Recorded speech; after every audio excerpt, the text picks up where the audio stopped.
This is Unsung History, the podcast where we discuss people and events in American history that haven't always received a lot of attention. I'm your host, Kelly Therese Pollock. I'll start each episode with a brief introduction to the topic, and then talk to someone who knows a lot more than I do. Be sure to subscribe to Unsung History on your favorite podcasting app so you never miss an episode. And please, tell your friends, family, neighbors, colleagues, maybe even strangers to listen to. At the end of his life, Henri Christophe was the king of Haiti. The first, last, and only king that Haiti ever had. The beginning of his life was far more humble, though. So humble, in fact, that there's no known documentation of it. According to the king's biographers, including Baron de Vaste, Christophe was born into slavery on October 6th, 1767, on the island of Grenada, which was then a British territory about 850 miles southeast of the French colony of Saint-Domingue, what would later become Haiti. It's possible that when the French captain, Comte d'Estaing, seized Grenada, briefly, in 1779, he may have captured Christophe.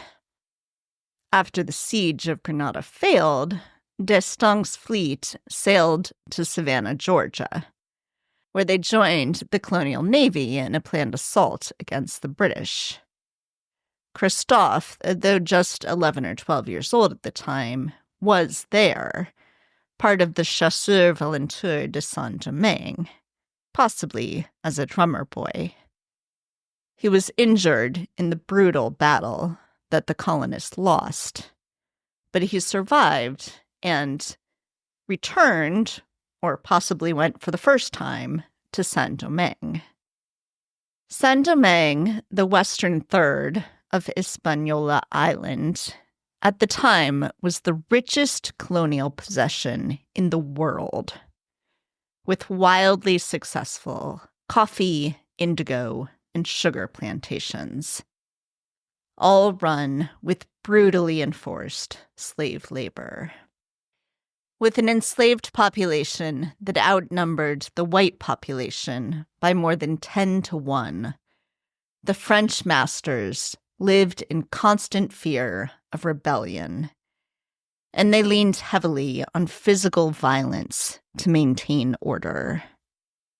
The French Revolution and the French National Assembly's approval of the Declaration of the Rights of Man, which gave free people of color on Saint-Domingue full rights as citizens that the white population did not want to recognize, further destabilized an already unstable colony. On August 22nd, 1791, slaves in the north of Saint-Domingue launched an insurrection, which grew within 1 week to a rebel force 15,000 strong. 3 of the leaders of the rebellion were Toussaint Louverture, Jean-Jacques Dessalines, and Henri Christophe.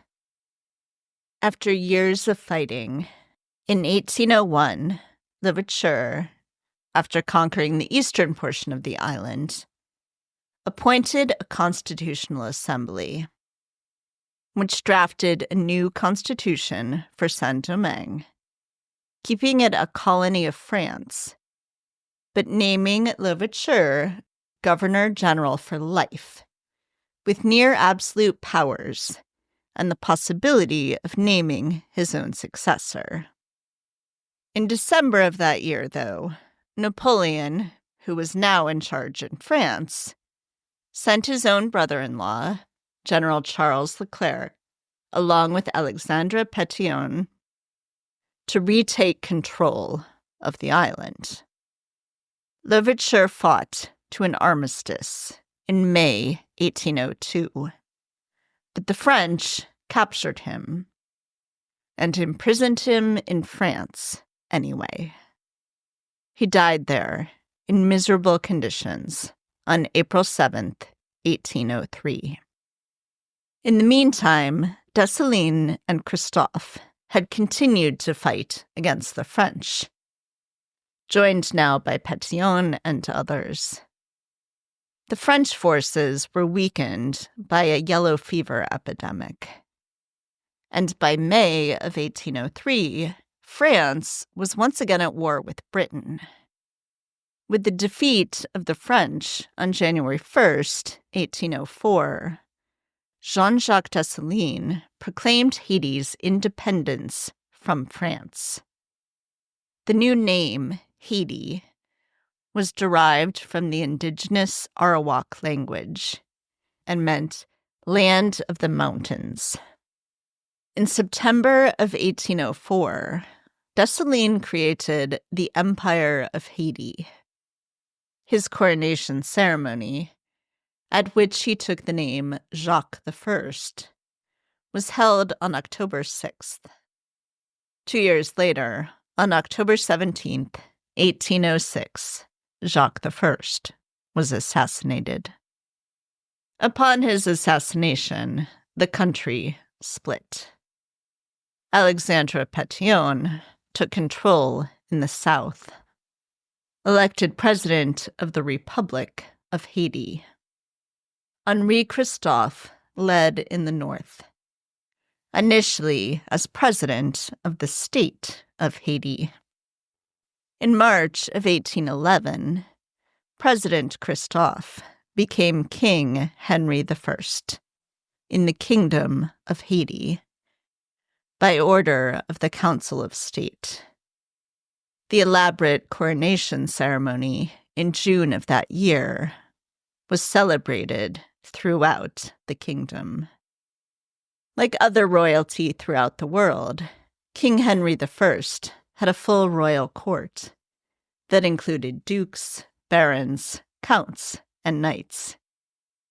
And he and his family, Queen Marie-Louise, Prince Victor Henri, and Princesses Amethyste and Athénère, lived in Sans-Souci Palace after construction was completed in 1813. Christophe had married Marie-Louise, a free black woman, during the early years of the Revolution, in July of 1793. Their first child, a son named Ferdinand, was born the following year.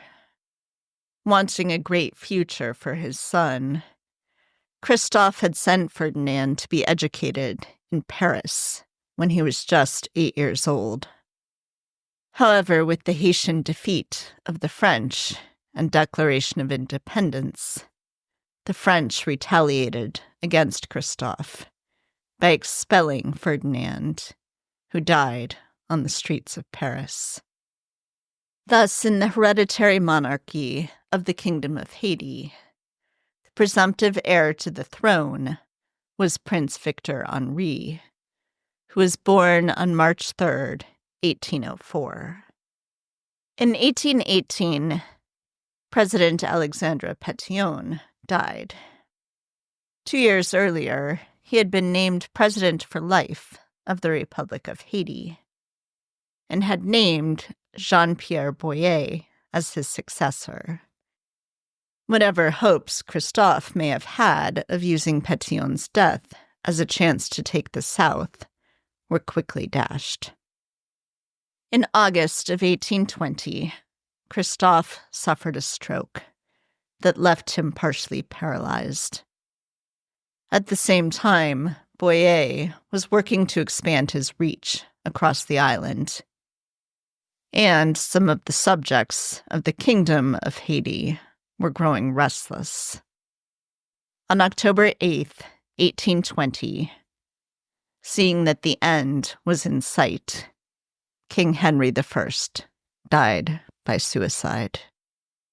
His son, Prince Victor Henri, was bayoneted by revolutionaries 10 days later. Boyer reunited the two parts of Haiti as the Republic of Haiti, becoming president of the whole, a position he maintained until 1843. The lives of the queen and the princesses were spared, and they escaped first to England and then to Italy. Marie-Louise died in Pisa in March of 1851, having outlived all of her children. Less than a year after his death, Christophe was already being mocked on the London stage in a comedy entitled Death of Christophe.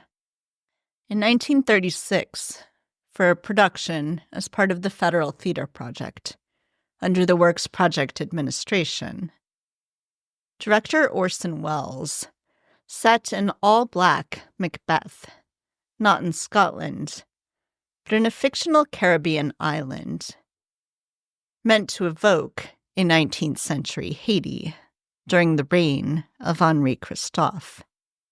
The play sold out for 10 weeks in Harlem, and Welles told an interviewer a few years before his death, quote, "By all odds, my great success in life was that play," unquote.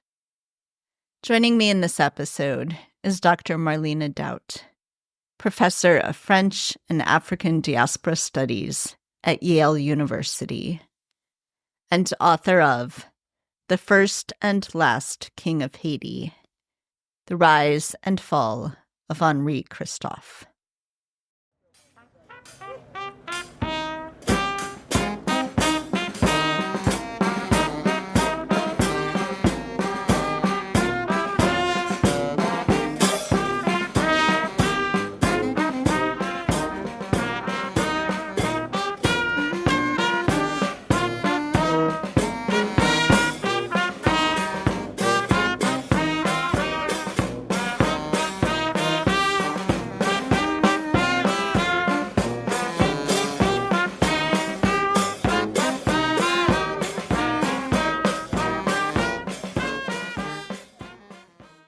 Hi, Marlene. Thanks so much for joining me today. Thanks so much for having me. Yes. So I was really interested in learning this history, which was pretty new to me. I want to start by asking, you've written several other books. How did you decide to write this book and focus in on Henri Christophe? Yes. So I was always interested in the history of the Haitian Revolution, but I came at it from a kind of different angle initially. In my first book, which was called Tropics of Haiti, I actually was studying the literary history of the revolution and how the literature of the revolution from the 18th and 19th centuries influenced how historians wrote about it and how the public thought about the revolution. But in my second book, I kind of elaborate on a figure who appears in that first book, Baron de Vathey, and I wrote a kind of intellectual or literary biography of him. It was called Baron de Vathey and the Origins of Black Atlantic Humanism. And I really walk us through each of his works, which relates to the current book and my last book, because Baron de Vathey was the most prominent secretary and most prolific writer in the Kingdom of Haiti. And so in learning all about him, I necessarily learned all about King Henri Christophe, who also appears in my intellectual history of the Haitian Revolution, Awakening the Ashes, as the sort of a visionary for Black sovereignty in creating this free, modern Black kingdom. But, you know, in the course of coming across King Henry's story so many times, and from especially having kind of first been introduced to it really fully from the literary side, this person was demonized. This person was really stereotyped. And I was just very interested in what he was like, what the kingdom was actually like. How could this place that was the site of magnificent intellectual history, a magnificent opera, culture, ballet, a flourishing literature be the place where a tyrant who eats babies reigns? Because that was that was literally what people said. And so I went about exploring it. I call it investigative historicism because I actually approached it as a question, like, where did we get these stories? are they true or not? But that was actually secondary to, like, where did these stories come from? And what do they mean for understanding this person's life? So I want to talk a little bit about sources because we have such an interesting source material. So you're talking about sort of the end part of his life. The beginning part of his life, there's little documentation at all. And so you have to sort of sort through that, the mystery of like, do we even know anything? And what do we know? Can we know anything about where he came from? And then you've got what you're talking about there at that toward the end of his life of different people writing from different perspectives, trying to spin a different kind of story for different reasons. So can you talk through that, like how you go from the beginning of his life and the almost no documentation to this time when there's tons of documentation because he's a king. And of course, there's lots of stuff to look at, but not knowing what sorts of things might be leading you in different directions. Yes. I mean, I was heavily influenced, especially in the first part of the book, by a Haitian historian and anthropologist named Michel Gouve-Trouillot's famous book, Silencing the Past. There's a line in that book where he says, what happened leaves traces. And I tried to keep that in mind because so often when we're dealing with the life of someone who's been previously enslaved or a Black subject in this time period, right? Because Christophe was born in 1767. So even if he had been born with free status, the idea that there would be this voluminous documentation of his life compared to white French people, for example, is really, would have been a rarity.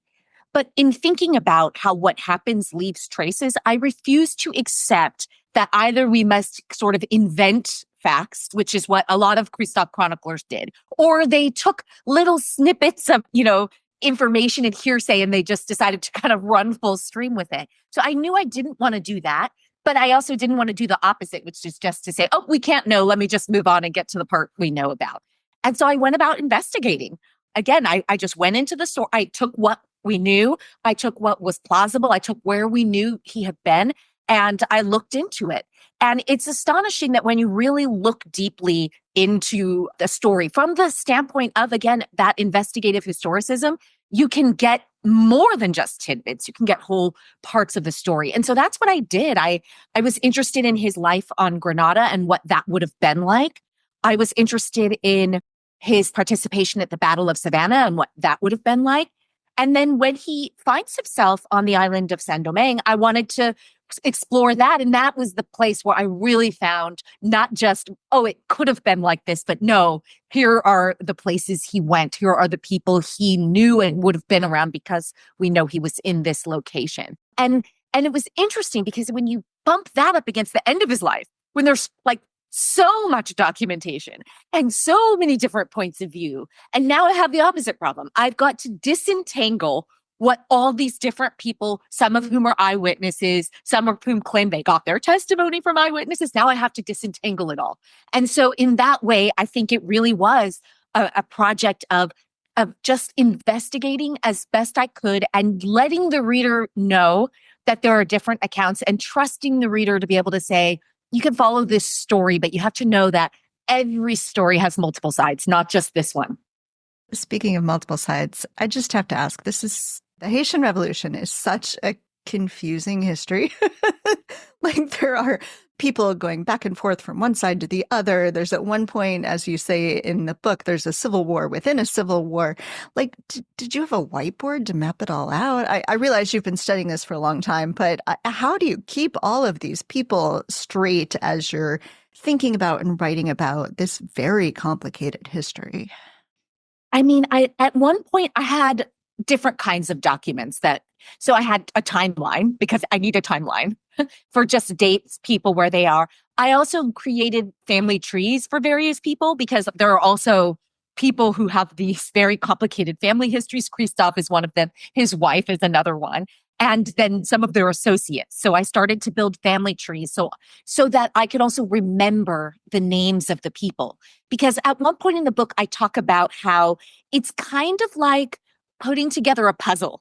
And let's say it's a 1,000 piece puzzle, but you know for sure can only find 700 to 800 of those pieces, but you still want to find as many of them as you can. So you know you're going to have missing pieces, right? But in order to make sense of it, you have to kind of know the shape and outline of the puzzle. So I really needed to keep that information organized in my head so that when I would come across a name, that I knew that it was a name that I was tracking. So I also had a document with a list of people's names. And anytime I would go into the archives, I would say to myself, okay, if you come across this name, because you're going through so much material so quickly that it would be easy to not remember or to skirt over it. And so I started in documents I knew had something to do with Christophe. I would just add the names that were in that to the sheet. And then sometimes I could just search in my Dropbox because I can't remember it all from memory. I wish I could. And I'm saying, oh, I'm so glad, I'm so glad that I wrote that name down.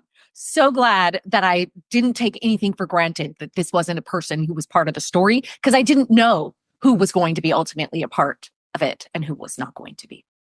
So I'm wondering if you could talk a little bit about the kinds of qualities about Christophe that helped him rise so quickly and so spectacularly, from being presumably enslaved at the beginning of his life to being a king, the first and only king of Haiti at the end of his life. And throughout his story, time and time again, there are people looking to him as like, we need you to lead now, or, people looking to him as like, he's the guy we need to get on our side, or he's the guy we need to somehow find a way to neutralize so he's not, our enemy any longer. So what are the qualities about him that make him so powerful and make him able to rise to this position? Yeah, it's a great question because it's really an uncommon trajectory, any way you look at it, right? So he participates in the American Revolutionary War. So he sees battles. He's a part of them. He's a young child. He's 11 and 12 by the time that conflict ends. And he watches a losing battle with a lot of casualties. And he also is wounded. So he's learned some things on the battlefield. When he gets to Saint-Domingue, at one point he works at this hotel called La Couronne, the Crown. And there, onlookers say he heard conversations about the French Revolution when that breaks out, that when the French are trying to figure out what to do once the Haitian Revolution breaks out in August 1791, he's there and hearing these conversations and learning from that, which is also important because, by all accounts, he could read and write from a young age, and he knew English, French, and of course, Saint-Dominguean Creole, an earlier version of what is now Haitian Creole. So I think also being multilingual helped him because, when he rose to positions of authority, the opposition would say, watch out for Christophe because he can read and write English and he can understand what you're saying, whereas maybe some of the other Black generals could not. So I think those things help him. And then I think his experience being a businessman and negotiating different expectations in the sort of post-emancipation but pre-independence period, where France is still in control, but the Haitian revolutionaries, the freedom fighters, have forced them to formally abolish slavery, which is what allows Christophe to, get to this high position in the army. But you're absolutely right. His opponents and his allies all comment on his remarkable intellect, on the fact that he understands military combat, on the fact that he's a strategic thinker, and they want to either get him out of the picture because of that, or they think we need to have him on our side. When Christophe does get into power, you mentioned he was demonized, but there are actual good things that he accomplishes. You also mentioned he was visionary. Could you talk about the educational system that he is able to put in place, which is really remarkable for its time? Yes, certainly. And this educational system is something that is kind of a longstanding project of his, because in the colonial era, when he's a high-ranking French officer, he actually institutes a kind of makeshift education system on one of the plantations where he's living and is a farmer. And he's very interested in his son's education. He has an older son, his first child with his wife, Marie-Louise, who becomes the queen. His name is François Ferdinand. And he actually sends this child to Paris to be educated at one point, which a lot of free Black men did, especially high-ranking elite men. And tragically, this child dies because after Christophe joins with the Armée indigène, who are going to overthrow the French and declare independence, the French retaliate and they throw his son into an orphanage where he ends up in the streets and dies this horrific death. And I do wonder, he may have felt like he sacrificed everything for his son's education, but he doesn't stop believing in it. Even under Dessalines, who had become an emperor, and Christophe, or in the post-independence period, Christophe becomes general-in-chief of the whole Haitian army under Dessalines. And he really is interested in an education system there as well. So I feel that it's only natural that once Christophe became king, he really set his eyes on creating an education system for the whole country, all of northern Haiti. So he starts out in the capital, and then he, sets up a system where he's recruiting school teachers from Great Britain to come and to teach the children of Haiti. And he also wants to set up schools for girls, because at that time, girls would only be taught by female teachers. And Christophe dies before he's able to recruit enough female school teachers to come. But this was his vision for the country, was education for all. He's also interested in land redistribution and in really kind of progressive ways. So could you talk some about the land redistribution, what he's hoping to accomplish, and where that goes? Yes. So when he was general-in-chief of the Haitian army under Dessalines, the project of what they called redistributing the land of our former oppressors, the white French colonists who had enslaved them, had begun. They had started to think about, well, if we're primarily agricultural society, we need to export things so that we can import things. Well, how is this labor going to be performed? Who's going to oversee it? And so they create this system where different members, usually high-ranking members of the military, can get hold of these plantations, can be assigned to these plantations, and then laborers, farmers could come and work the land, and this is how the country would get revenue. And so this continues under Christophe, but really accelerates. And even though during the colonial era, the main crop is, of course, sugar, now it's coffee by a wide margin. And Haiti's greatest trading partner, the Kingdom of Haiti, is Great Britain. And United States is in there, Denmark is in there, Russia. They're trading with the world powers, and it becomes this very lucrative system. But of course, the flip side of that is maybe all good and well if you're the, person overseeing the plantation who's making a lot of money from it. But if you're one of the laborers on the plantation and you've got quotas to meet, maybe not so much. So it's definitely not chattel slavery. And all the onlookers comment on this visionary labor system because it relied on free labor at a time when enslaved labor was ascendant in the Americas. But at the same time, we can look at that labor system now and say, this is really harsh, long working hours, and you could also be assigned labor as a form of punishment if you had committed a crime or you didn't pay your taxes, or all kinds of things that to us now will seem less than progressive, obviously.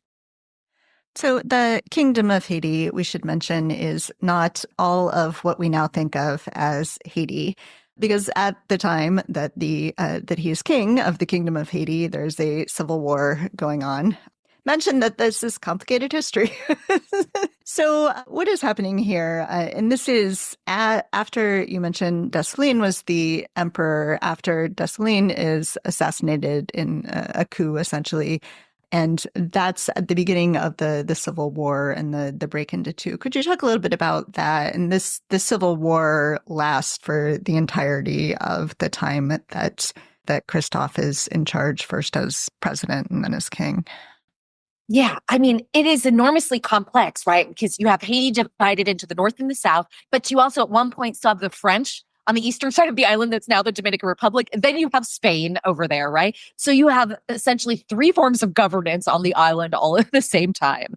And how this happens is Dessalines is assassinated on October 17th, 1806. And he is assassinated by members of the Southern military, led by a man named Alexandre Pétion, who had been a freedom fighter and a general during the days of the Haitian Revolution, had been in the Armée indigène, which is what the liberating army of Haiti called itself. And he got together with some other disgruntled senators from the South, and they orchestrated this coup d'etat that ends in the assassination of the emperor. But they know that Christophe has great influence over the Haitian people and the military in particular. So they tap him to be Dessalines' successor in an interim manner. And at first, Christophe agrees to this, but then he really starts to think about it. And he starts to think naturally, if they got rid of the emperor, what will they do to me? Are they trying to trick me? What's going to happen? And so he flees to the north and he sets up his own state in the north of Haiti by 1807. And he takes the very modest title, I always say, of President and Generalissimo of the forces of the earth and seas of the state of Haiti. And Pétion, meanwhile, takes the title of President of the Republic of Haiti. So now you have the state of Haiti in the north, the Republic of Haiti in the south. And this occasions that civil war. And so even when Christophe's counselors of state say, we want you to take the title of king in 1811, and he does so, and he's crowned on June 2nd, 1811, the civil war doesn't stop. In fact, it continues on, as you mentioned, throughout the entire time of Christophe's reign. And even after Pétion dies in March 1818, his successor, a man named Jean-Pierre Boyer, keeps the civil war going and accelerates it. And in fact, that acceleration is in some ways related to Christophe's eventual demise and the end of his reign. So I want to get there in a minute, but first I want to talk about why the switch from president, this grand president title though it is, to king. And it seems perhaps from our day and age, like, why would you want to go back to being in a kingdom? That seems like a weird thing. Wouldn't you want to be in a republic? But from the perspective of the early 19th century, perhaps, and the way things are going, and there's had states changing all over the place, governments rising and falling, and including France, who they're still at war with this whole time, as the government's changing constantly, perhaps is not quite as clear-cut a decision as it might be for us. So what's going on there? Why do they change from being a state to a kingdom and change his title to king? Well, of course, as with everything in this time period, it's complicated. But the first thing I would say is, it's a world of kings. It's a world of monarchs that they live in.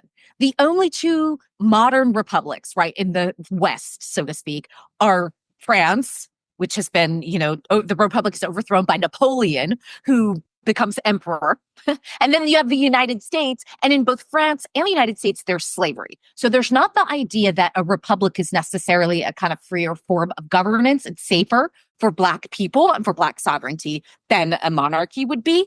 And so also many of the African born on the island had come from places where there were monarchs or there were kings and great leaders of this manner. So you have that. You have the indigenous history of the island, which they're highly influenced by, and they call them caciques, but they're chiefs or leaders or queens in the pre-Columbus period. So they have historical antecedents. And in fact, the counselors of state, they actually know that maybe people will have some questions. So they put out some documents and they say, we've studied forms of governance all around the world, and we find that monarchies, you find the most free people across the world in a monarchy. And so that's kind of their practical reason that they give for wanting Christophe to become king. And he says, he behaves kind of like, of course, I will accept this. I'm humbled by this. And, that he does it reluctantly but it's really what the people want. But something else has happened to complicate this story in this time period between when he went from being president and generalissimo to king. And that is the return of one of Toussaint Louverture of the revolutionary days, infamous rivals, a man named André Rigaud. He's also from the South. He'd fought with Pétion, but he was Pétion's superior in the French army. And he returns to the island after having been detained, first imprisoned and detained in France for many, many years since the Revolutionary era. And he suddenly returns, and the people of the North, led by Christophe and his minister, are convinced that Napoleon has sent him there to pave the way to reinstate slavery, to get rid of Pétion, and that he's on this mission. And they're strengthened in this belief by the fact that, in fact, a civil war within a civil war does break out between Rigaud and Pétion. And for a very short time, Rigaud, if you can believe this, rules over a separate entity seated in Les Cayes, his home city, within the Republic. there's also another problem there. There's another man who has declared sovereignty over a small region of the southern peninsula, and his name is Gaumont, and he's related to Rigaud, but partial to Christophe. So what the Christophian ministers say is, in order to prevent someone from just coming in and trying to overthrow us, we need the firm hand of kingly power, whether that's France or whether it's internal conflict. This story is so great. It really is. All right, so then let's get back to the end of Christophe's life and the end, obviously, of the kingdom then. So it sort of happens all at once in a way. Boyer, as you mentioned, is intensifying the civil war. And at the same time, Christophe has a stroke. He's unable to sort of fight back physically. He's unable to run away because he's partially paralyzed. And then his own people start turning on him, start essentially defecting to the south. What is happening? Why does this sort of happen all at once? Or it feels like all at once, perhaps things are sort of looming all along.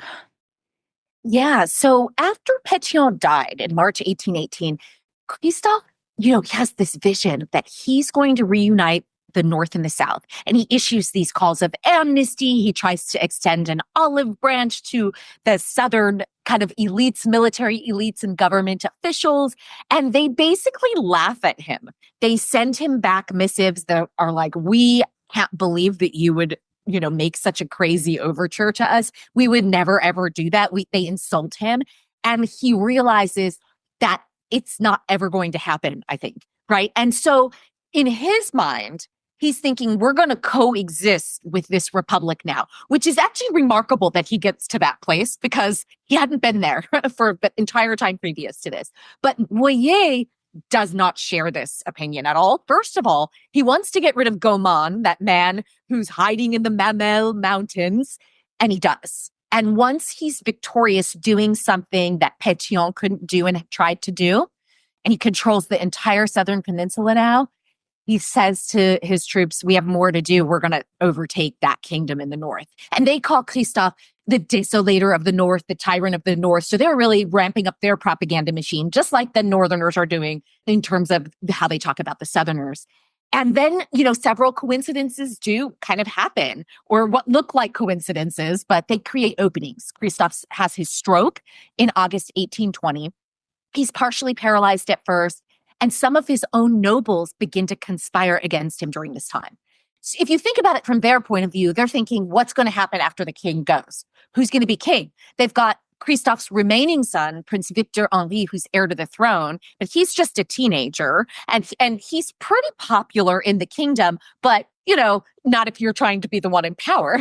And when Christophe starts to get better as fall wears on, his conspirators, instead of stopping the conspiracy, they actually kind of extend it.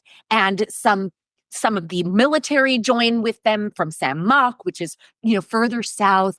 And by the time Christophe gets wind of this, in the first days of October, it's pretty extensive. The march of that southern army that has been collecting northern troops to be on their side, they're marching to the north. They've breached Cap Henri because Christophe, of course, renames the city of Cap Haitien, which had been Cap Français. He renames it after himself.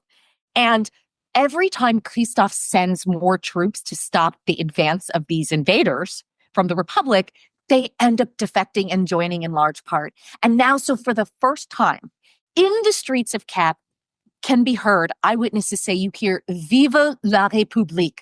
And this is kind of unheard of. This could get you executed or sent for labor or to prison. Instead of, Vive le roi, long live the king, long live the queen, long live the republic. And Christophe sends one last group of troops to stop them the day before he commits suicide. And when they defect also, he tells his doctor, Dr. Stewart, who had really cared for him since the stroke he had in that church in Limonade, he says, I know what I have to do. And he shoots himself in the heart. He doesn't want to be assassinated like Dessalines, and he doesn't want his body to be desecrated after his death like Dessalines reportedly was after his assassination. So I feel like we have painted Christophe as a fairly sympathetic figure. I was telling the story to my 10-year-old and got to that point. And he's like, "Oh, but I really liked the king." And I was like, "Okay, well, maybe perhaps went a little too far in painting him as a sympathetic figure." So perhaps worth pointing out that he was maybe not all good. He's complicated, right? Like all people. Absolutely. In fact, one of the eyewitnesses who's there during these final days is a man named William Wilson, and he's pretty young, but he's the prince's teacher, and he leaves like multiple accounts of what happened. And in one of them, he says, you know what Christophe's problem was? He talks about the good things and the bad things. He says he was a philosopher. He set up these beautiful systems and they would have been wonderful and great in theory, but he never put them into practice. To him, they were words on a page. They were the structure and model of this great free Black sovereign kingdom that would be self-defending, that would be prosperous, that would create education and wealth for all. But that's not really what happened because the king is a bit paranoid. So if he gets a rumor that somebody is conspiring against him, it's basically you're going to execution. He shoots first and asks questions later. And then, of course, that labor system, which again, if you're the one benefiting from it, you probably see no problem with it. But if you're subjected to it and it's not really what you want to do, because the king outlawed idleness. So it wasn't the case that you could just walk around and hang out and be okay being under the sun and not having a house. No, that wasn't allowed. You had to contribute was the idea. And so, yeah, it's definitely not all roses. And we know, after the fact, we take some of the accounts with a grain of salt, but there are credible accounts from people who lived in the kingdom. And they say, I lost family members. I remember the people who were sent up to the citadel, to the prison and never came out. Because if you went to that prison, you weren't, going to get parole. You were eventually going to either die there or be executed. So then to finish out this story, Boyer becomes president of all of Haiti. And unfortunately, what he then does is make a deal with the French that has very, very long-lasting to today implications. Could you talk some about what happened there? Yes. So very quickly, Boyer accomplishes what he wants to after Christophe's suicide. First of all, he has the princess executed, I should say, under his watch. Boyer denies that he's given this order. Everyone who was a Christophe loyalist is also executed. Their bodies are thrown into a ditch. The queen and her two daughters are taken to the city of Port-au-Prince. They eventually leave to go to England, and then they live in exile in Italy, and that's where they die. But Boyer is not just content to reunite the North and the South. He also wants to reunite the eastern side of the island. And so by 1822, the whole island is the Republic of Haiti. Now, you might think that was also enough, but no, he wants something that Christophe couldn't accomplish, that Pétion couldn't accomplish. He wants formal recognition of Haitian sovereignty from the world powers, which he knows cannot happen unless he starts with France. Now, France at this time when Boyer strikes this disastrous indemnity is under the rule of Charles X. And he is open to this indemnity, which in fact, Pétion had first proposed to Charles X's brother, Louis XVIII, the restored Bourbon monarch after Napoleon is overthrown. And Charles X comes up with this amount that is way beyond what either Pétion or Boyer had imagined. It's 150 million francs. He arrives on the island, not the king, but his ministers and his main diplomat, the Baron de Macau, in July 1825. And the idea is sign or else. The idea is sign or else. And Boyer signs. He signs this disastrous indemnity. And in fact, Haiti makes the first two payments, but then defaults. And so in 1838, Charles X's cousin, Louis Philippe, who has become king, sends another delegation with 12 warships, all these cannons. The first delegation in 1825 had 14 warships, hundreds and hundreds of cannons. And the idea, again, is sign or else. And Boyer signs, and he also agrees to take out these exorbitant loans from French banks. And this really, really destroys the Haitian economy. And it forces him to, or causes him to occasion even more harsh and draconian measures to make the money. So after the 1825 indemnity, Boyer had instituted what's called the Rural Code, which essentially transforms many Haitian citizens, almost all of them in the countryside, into laborers. if they're not in the elite or in the military. So now Black freedom is indebted to white colonial powers once more. And this situation persists through the entire 19th century and into the early 20th century. All right. Well, I would like to encourage listeners to read your book. It's an incredible read. If anyone likes Game of Thrones or anything like that, I mean, this story has it all. It's got spies. It's got civil war within a civil war. It's got everything. So please tell listeners how they can get a copy of your book. Yes. So The First and Last King of Haiti is out now, and you can order the book from wherever books are sold online. And also you can find the book in Barnes and Noble and plenty of indie bookstores. So I always say choose your favorite indie bookstore or just go to bookshop.org, which supports indie bookstores. Marlena, thank you so much for speaking with me. Thank you so much for having me.